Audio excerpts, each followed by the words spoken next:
弟兄姊妹平安，今天是2022年的6月20号。今天的经文是诗篇59篇，列王记下卷第9章第1到第13节，哥林多前书第1章18到31节。今天要跟大家分享的主题是上帝的大能。上帝的大能与智慧，事实上是不需要去怀疑，也不需要去思考的一件事。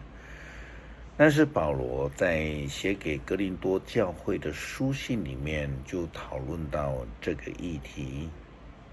哥林多前书第1章的大标题这样写道：基督是上帝的大能和智慧。这个要从耶稣基督他降生的过程来思考。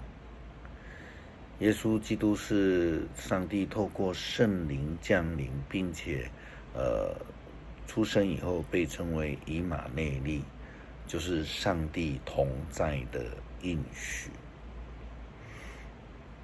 他的死亡、复活以及升天的过程，有许多人是无法了解这些过程，因此他们不愿意相信，也因为他们不能明白上帝的智慧，更不能接受上帝大能的作为。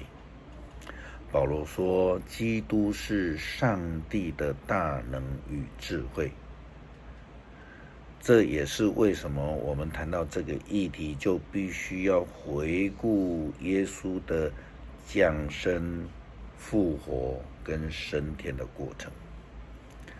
保罗在哥林多前书就这样子的说道：若基督没有复活，这样我们所宣扬的就是虚空的，你们的信仰也是空的。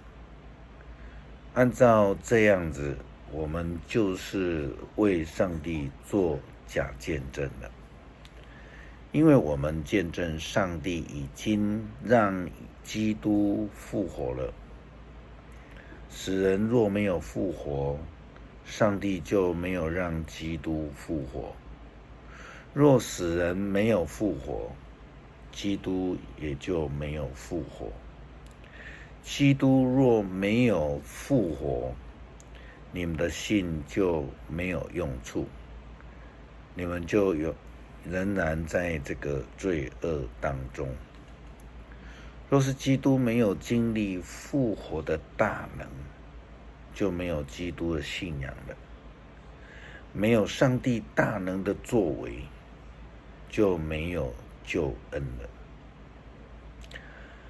保罗在针对哥林多地区的许多异端的说法的时候呢，他非常不客气的在书信里面为了教义而来辩论。基督死在十字架上的信息，在那些走向毁灭的人们来看是愚拙的，对我们这些得救的人来说却是上帝的大能。因为圣经说，我要摧毁聪明人的智慧，我要废除博学者的学问。那么聪明人在哪里？博学者在哪里？世上雄辩家在哪里？上帝已经使这些世界的智慧成为了愚拙了。上帝运用他的智慧，使世人不能够借着自己的智慧去认识他。相反地，上帝决定借着我们所传那愚拙的信息来拯救信他的人。犹太人他们要求神迹，希腊人寻求智慧，我们却宣扬被钉在十字架的基督。这信息是在犹太人看来是侮辱的，在外邦人看来是荒唐的。可是，在蒙上帝选召的人眼中，不管是犹太人，是希利尼人，这信息是基督，他是上帝的大能，上帝的智慧。保罗非常明白的是，针对犹太人以及希腊人，这些人有一些是追求神迹，像是犹太人；有一些人寻求智慧，如同希腊人。他们总是以智慧者自居。很讽刺的是，追求神迹的犹太人，他不相信上帝的大能、圣灵降生、复活以及升天的神迹。追求智慧的希腊人却不能明白上帝的智慧，不愿意接受上帝能够借着道成肉身与世人同在。保罗说，因为所谓的上帝的愚拙总胜过人的智慧，所谓的上帝的软弱也胜过人的坚强。昨天我们在主日信息的时候，我们提到过以色列最具代表性的先知以利亚。他在人生最软弱的时候，他祈求上帝。虽然他说他已经够了，已经走投无路了，死了也就算了。可是昨天牧师在提醒以利亚是对着上帝祷告，他将自己的最软弱都交给了上帝，他让上帝来掌权，因为他清楚明白上帝的软弱也胜过他自己的坚强，何况是在他最软弱的时候。从以利亚的事件来看，正符合了保罗的观点。保罗在圣经上说，弟兄姐妹们，要记得上帝呼召你们的时候，你们是处在哪一种境况中？从人的观点看，你们很少是聪明的，很少是有能力的，很少是有高贵地位的。上帝偏要拣选世人所认为愚拙的，来使聪明人羞愧。上帝拣选世人所认为软弱的，来使坚强的人羞愧。上帝也拣选世人所轻视、厌恶、认为不足轻重的，来推翻一项被认为重要的，使人在上帝面前无可夸口。上帝的作为真是奇妙，在人最软弱的地方，他彰显了上帝自己的大能；在人看为最愚昧之处，他彰显了自己的智慧。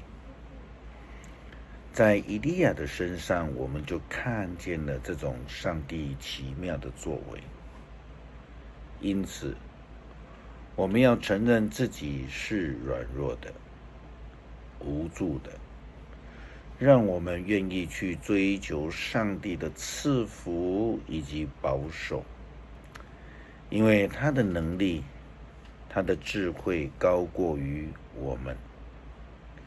我们没有什么好夸口的，只有连结在基督里，夸口上帝大能智慧的作为。保罗说，然而上帝使你们得以跟基督耶稣联合，又使它成为我们的智慧。借着它，我们得以跟上帝有合一的关系，成为上帝圣洁的子民，并且得到自由。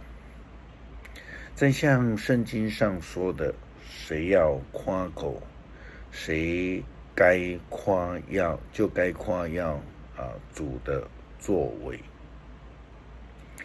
今天另外一个经文诗篇59篇因为这个篇幅过长牧师就读中间的几节其他的就请兄姐自己来读。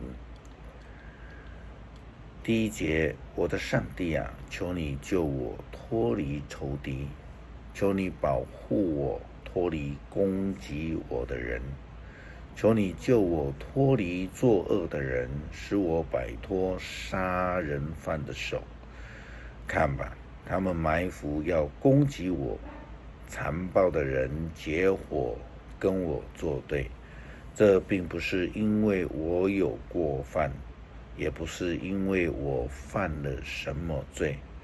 上主啊，他们大张声势而来，并不是因为我犯了过错。